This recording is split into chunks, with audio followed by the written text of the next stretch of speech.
Hi Sagittarius, this is Jav. Welcome po sa ating channel. By the way, Sagittarius, this is your weekly Gabay Tarot reading from October 22 to 26, 2025. Gamitin ang reading na ito bilang gabay lamang. Kung naka-resonate kayo, comment down. Tandaan Sagittarius, this is Jana reading. Okay, ito ay Jana reading. Kunin nyo lang po kung ano naka-resonate sa iyo. This is for you, Sagittarius.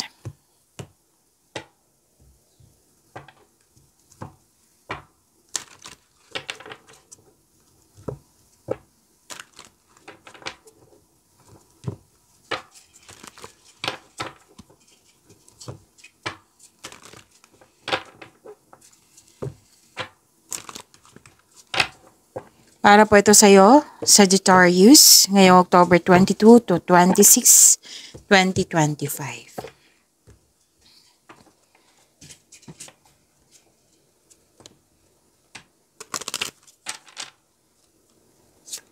Angel number para kay Sagittarius, ngayong October 22 to 26, 2025.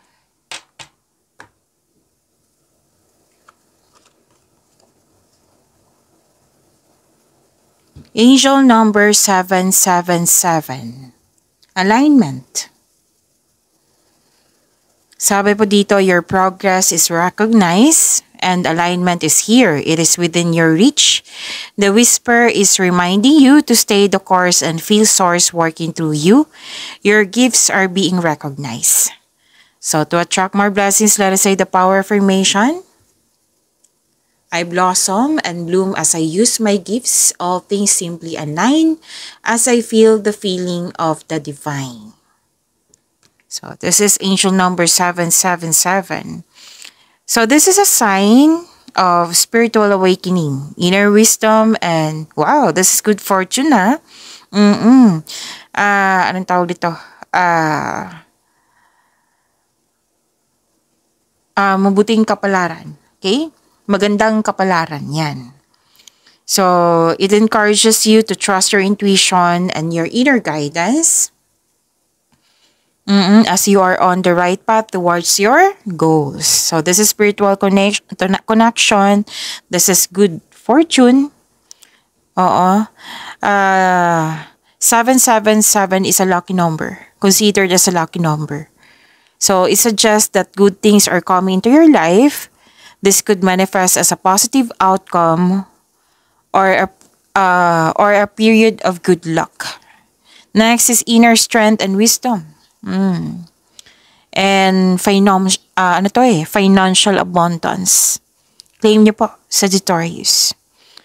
Okay, so it suggests that a positive change regarding money is on the horizon. Claim niyo ha, Sagittarius. By the way, this is long reading. Oo. This is long reading sa mga nagmadali dyan. Baka hindi to pwede sa iyo.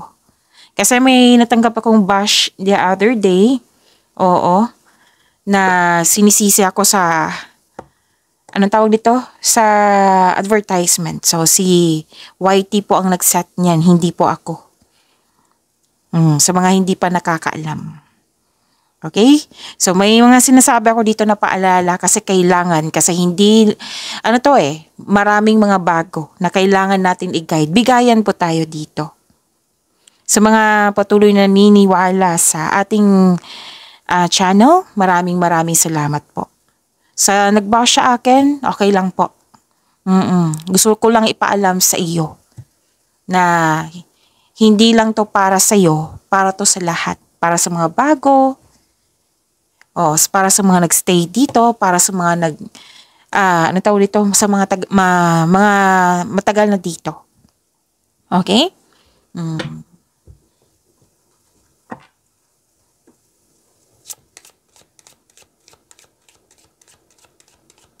Maraming salamat po sa inyong patuloy na suporta, sa mga nag-donate, sa mga hindi nag-skip ng ads, maraming salamat po. Sa mga hindi pa nag-subscribe, subscribe na po kayo at click bell notification para malaman nyo na may bago tayong video. Para sa mga gusto magpa-reading, comment po kayo ng personal reading. Again, comment kayo ng personal reading and check my reply sa comment section. Oh, sinabi din to ng inyong angel number 777 na may luck, L-U-C-K. May sinabi din dito na good luck, good karma, things going your way, happiness. Natuwa ka din, no? Kasi may nagbigay sa iyo ng wisdom message. Nang siyang dahilan, you're taking action with courage na. Oo. Pwedeng elders, wisers, mentor. Okay, so may success. Yes, recognition din. May nakita kong recognition. May malaking influence ng isang babae po for this week. Pwedeng ikaw to, pwedeng siya.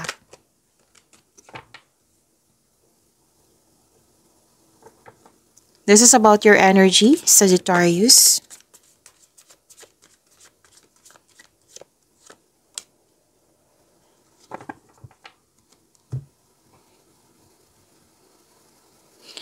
Kung may napansin kayo na repeating message, again, this message is para sa mga bago.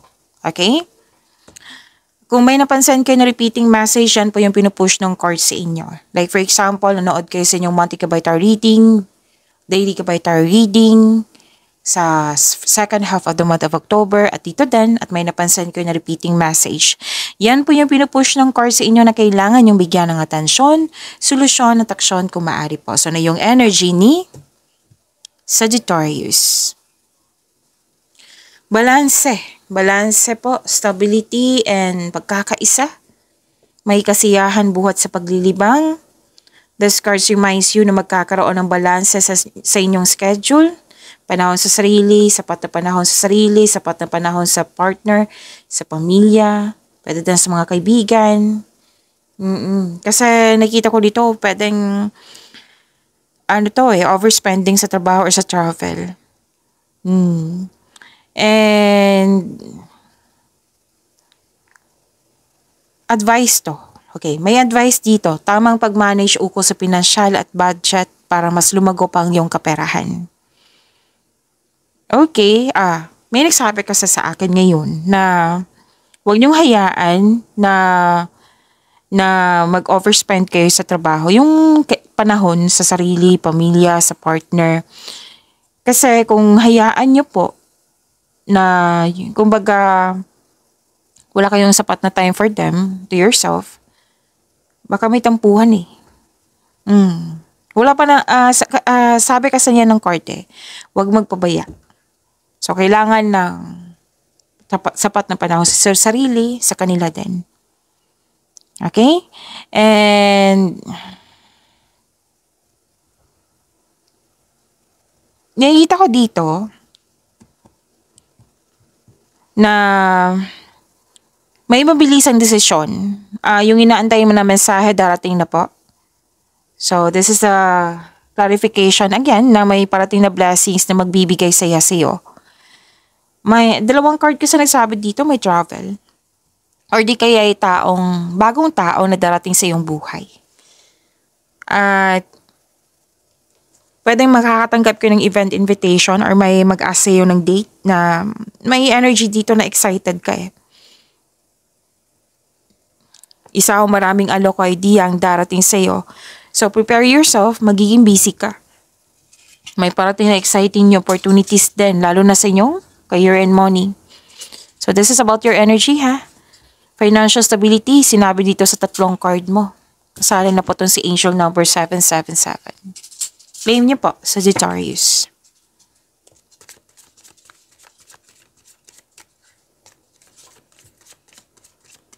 Career and money ni Sagittarius.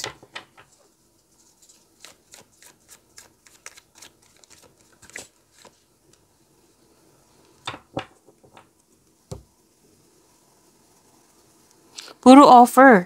Ganda. Sagittarius. Pwede yung ilan sa inyo bored sa trabaho or dismayado sa current position nyo. So, ang advice ng card nyo dito, kailangan mo lang labanan yung nararamdaman mo. Alalahan mo yung inspiration mo sa buhay para ma-motivate po kayo. At sabi din dito na, wow, Offer nga. Yung opportunity, any kind of opportunity na naka-align sa inyo career and money. Very excited ka talaga. Tatlong card na nagsabi dito na excited ka. Mabilis ka din gumawa or mabilis kang gumawa ng aksyon. Mabilis. Basta, pwedeng rush to. Oo, na very excited ka kasi. And marahil lang yung boss or amo nag-offer sa'yo ng much needed support para din ng pagtaas ng posisyon to or sweldo. Oo. And kung feeling mo, dalawang card kasi nagsabi dito eh. Kung feeling mo, stagnant kayo ngayon, isipin niyo po yung inspiration niyo sa buhay para ma-enjoy niyo po yung mga ginagawa niyo dyan.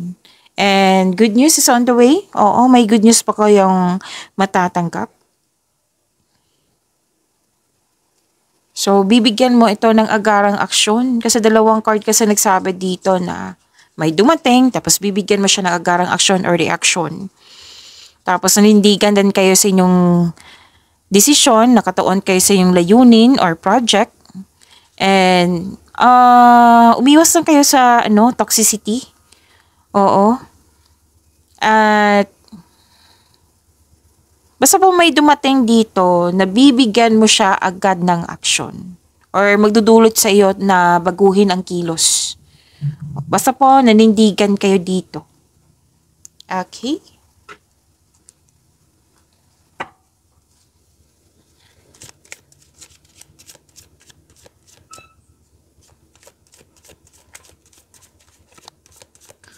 Love life, self-love, partnership, and romance ni Sagittarius. Andito po si Angel of Integrity.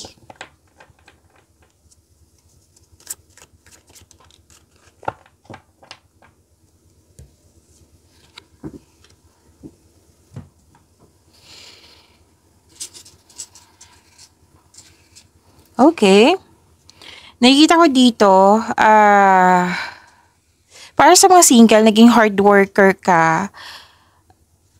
Andito pa rin eh. Yung sinabi kanina na lack of time. Andito po lack of time. So, pinupush talaga ng cards, di ba? Repeating message to, different card. Pinupush ng cards sa inyo na bigyan ng panahon yung sarili. Sapat na panahon.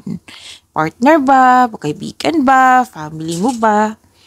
Pwedeng humihingi sila ng atensyon sa iyo. Or pwedeng ikaw yung humihingi ng atensyon sa kanya. So kausapin mo.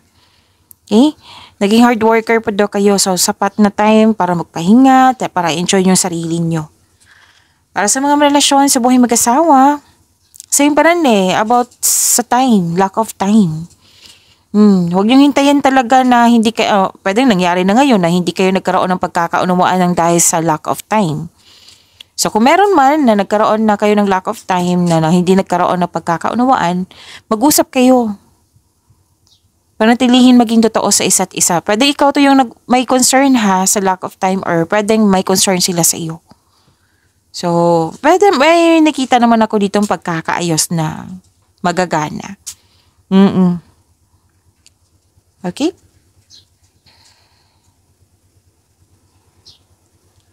Nakikita ko rin dito na wow, may parating sa mga single, Pwede nagparamdam na to sa iyo or ikaw yung nagparamdam sa kanya. Bagong tao to Pwede din nag-enjoy ka sa mga ginagawa mo dyan kasi andito pa rin yung passion mo.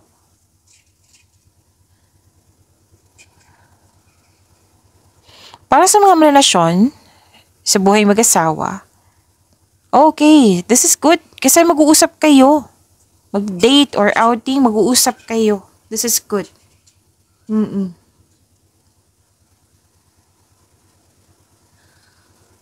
Nakikita ko rin dito na anong tawag nito?